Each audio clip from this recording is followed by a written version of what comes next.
When you're first learning to play guitar, it can be pretty rough on your left hand. Now, as you get better, learn better techniques, how to place your fingers properly, how to angle your wrist, it's going to get easier.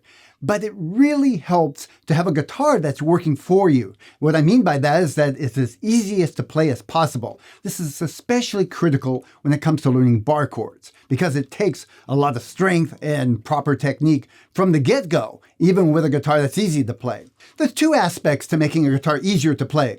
One has to do with the strings of the guitar, and the other is what we'll call an action adjustment. Action being how high the strings are off the neck of the guitar. Now, there's no exactly right or wrong action. It depends on the style, on the guitar. But in general, if the action is lower, it's easier to play, all the way down to where it's too low and it starts buzzing and making weird sounds. So let's talk about the strings of the guitar. First of all, most guitars come with what we call a light gauge string. Now that actually is in the middle. You would think that would be called medium, but no, it's extra light, light, and medium. So light gauge is like in the middle. You could start off by trying to put extra light on your guitar. Extra light will be easier to press down. They're going to be a little less loud, not as projecting as heavier gauge string, and more likely to buzz, especially if you hit them a little bit hard. But it's a fair trade-off.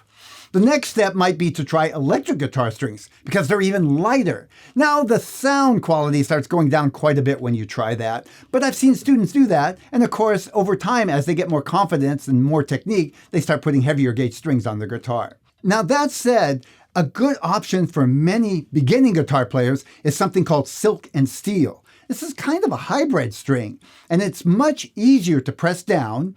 It's sort of made of metal, and then the thicker strings have some nylon in them. You don't see it. It's in the core of the strings. They use a fairly thin strings on the higher end. You might like them. I don't think the sound is as great as regular acoustic guitar phosphor bronze strings, but you be the judge. And I think it is a great trade-off. You can always, of course, put different strings on as you get better on the guitar. So the second thing is to consider is adjusting the action. There are several ways to do that. I'll tell you right up front that I usually have a guitar repairman do that for me. I don't take the chance of messing up my guitar. But there are some things that a lot of guitar players do themselves, and I want to at least mention them.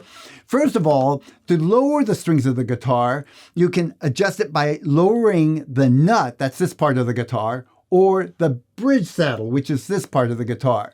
And to do that, you would usually buy a little smaller nut or sand it slightly. You see the risk? If you go too far and you don't like it, you can't really go back unless you have several versions of the same nut. Now, the other issue is you can adjust what we call the truss rod. There's a metal rod inside the neck of this guitar. And as you tighten it, it'll adjust the bow of the guitar neck. Now, this usually does bring the strings down. You can bring the strings down a little bit. But if you bring them down too much, again, it's going to buzz at some point on the guitar. Finally, a more in-depth adjustment would be to adjust the frets themselves. A good repairman can sand the frets, make them even, so when you do these other adjustments, it's easier to get it lower without it buzzing at one place or another. Again, I prefer somebody to do this, but knowing this is possible, you can try making some little small adjustment, like maybe just the nut of the guitar. I would recommend, if you want to try it yourself, watch some good videos on YouTube. And as a matter of fact, I found a good one that explains in more detail what the possibilities are.